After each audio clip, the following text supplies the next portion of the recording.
প্রিয় সাংবাদিক ভাই বোনেরা এবং একই সাথে আমার সংগ্রামী চিকিৎসকবৃন্দ, সবাইকে অসংখ্য ধন্যবাদ আজকে সারাদিন আমাদের সময় দেওয়ার জন্য। আমরা আমাদের তরফ থেকে সর্বোচ্চ চেষ্টা করেছি একটা সুষ্ঠু সমাধান নিয়ে বাসায় ফিরতে। আসলে এই সারাটা দিন আমরা যে কেন এখানটায় আছি, মানে আমার 1 তারিখে পরীক্ষা, আমাদের এখানে অনেক ট্রেনিং, এরপরও আমরা যে কেন এখানটায় আছি আমি প্রথমে একটু আপনাদের বলতে চাই। আমাদের সবচেয়ে বড় বাধা যেটা, আমাদের পুঁজিতে শুধু এই চিকিৎসা সেবা প্রদান করা, কিন্তু নিয়ম করে দেওয়া হয়েছে আমরা বাইরে কোথাও প্র্যাকটিস করতে পারবো না, এবং এটা লিখিত দিয়েই আমরা এই সকল কোর্সগুলো করতে থাকি। তো এই 30,000 টাকা বা এই 20,000 টাকা, এই 25,000 টাকা যেটা আমাদের দেওয়া হয় বা হবে বলা হচ্ছে, এই টাকার বাইরে আমাদের একটা টাকাও খাবে না। তো 30,000 টাকায় আমাদের একাডেমিক অ্যাক্টিভিটি চালানো এবং একই সাথে পরিবার চালানো এটা অসম্ভব। আমি এইবার যে পরীক্ষাটা দেব সেই পরীক্ষার ফি 13,000 টাকা। আপনারা চিন্তা করেন, যেখানে আমাকে 25,000 টাকা দেওয়া হচ্ছে এবং 30,000 টাকার এমনকি 13,000 টাকা শুধুমাত্র আমার পরীক্ষা ফি দেওয়া লাগে। আমার পরিবার চালানোর জন্য, আমার সংসার চালানোর জন্য আমার কাছে কত টাকা থাকে? কেউ দায়িত্ব নিক বা দায়িত্ব না নিক, আমার তো একটা পরিবার আছে, একটা বৃদ্ধ বাবা মা আছে, একটা সন্তান আছে। এদের দায় দায়িত্ব তো আমার নেওয়া ছাড়া আমার তো কোনো উপায় নেই। সত্যি কথা বলতে, আমরা পোস্ট গ্রাজুয়েট ট্রেনিং চিকিৎসকরা, আপনারা যেভাবে বলেন, আমরা অত্যাধিক মানবিক জীবনযাপন করছি এবং এর জন্য আমরা দুয়ারে দুয়ারে ঘুরছি। আসলে এই রাজপথে থাকা, রাজপথে আন্দোলন করা এটা আমাদের নেচার না। আমরা এখানটায় থাকতে অভ্যস্তও না এবং আমরা এখানটায় থাকতে চাইও না। আমাদের এই যৌক্তিক দাবি যেটা আমরা 50,000 টাকা তুলেছিলাম, এটা যৌক্তিকতা আমি আপনাদের কাছে বারবার তুলে ফেলেছি। পুরা এশিয়ার মধ্যে এই বাংলাদেশের যে টাকাটা দেওয়া হয় বর্তমানে, সেটা সর্বনিম্ন, এবং 50,000ও যদি দেওয়া হয় সেটাও সর্বনিম্ন। তার মানে আমরা শুধু খেয়ে পরে বাঁচার জন্য আমাদের যে টাকাটা আমরা সেটা চেয়েছিলাম।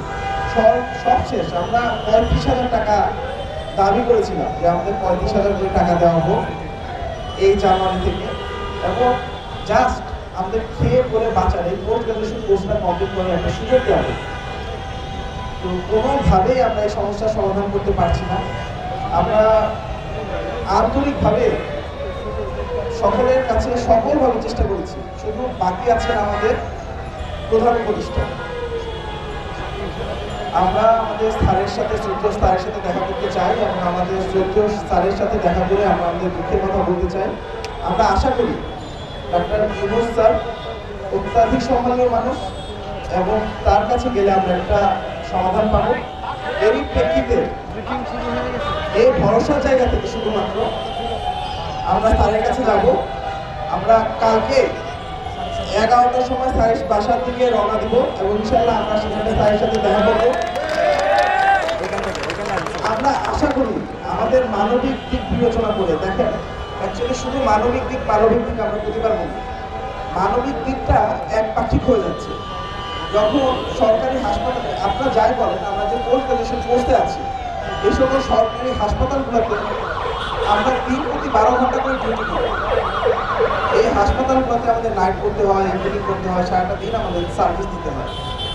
আমাদের টাকাটা সরকার কেন দিবে? হ্যাঁ, আমাদের পোস্ট গ্রাজুয়েশন কোর্সের জন্য আপনি টাকা দিবেন না, যেটা সারা পৃথিবীতে দেন।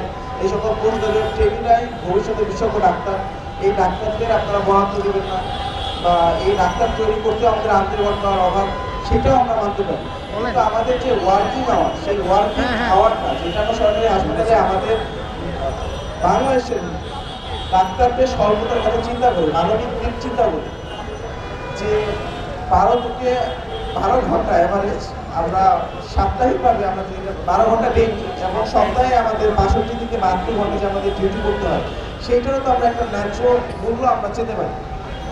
তো আমরা বর্তমানে আমাদের যেটা দেওয়া হয় সেটা সরকার প্রতি 104 টাকা। এটা আসলে আমাদের বলতেও কষ্ট হয়, আমাদের আসলে আপনাদের কাছে প্রচার করতেও আমরা আসলে লজ্জা বোধ করি।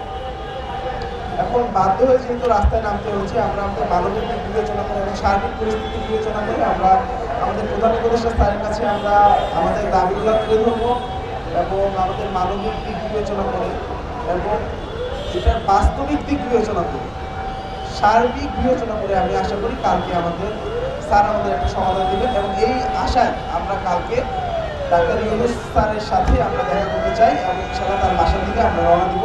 আমাদের এই প্রোগ্রামটা এই শাহবাগ থেকে শুরু হবে। আমরা ইনশাআল্লাহ এটা আমরা বর্তমানে 10টার দিকে জমায়েত হবো এবং 11টার দিকে ইনশাআল্লাহ আমরা স্যারের বাসার উদ্দেশ্যে রওনা করছি। ধন্যবাদ সবাইকে। একই সাথে আমাদের যে কর্মবিরতি যেটা চলছে সেটা কর্মবিরতি চলবে। আমি আসলে আপনাদের খোলাসা করে বলছি, আমাদের আসলে উপায় নাই, বাঁচার একটা রাস্তা তো আমাকে দেখাতে হবে। আপনি যদি আমাকে বলেন যে তুমি 30,000 টাকায় বাঁচো, আমার পরীক্ষার খরচ, আমার লেখাপড়ার খরচই যদি সেটা 15,000 টাকা চলে যায়, শেষে থাকতেছে 15,000 টাকা। আপনাদের চোখে হয়তো 30,000 টাকা বাঁচতেছে যে 30,000 টাকা ডাক্তারও চলতে পারে না।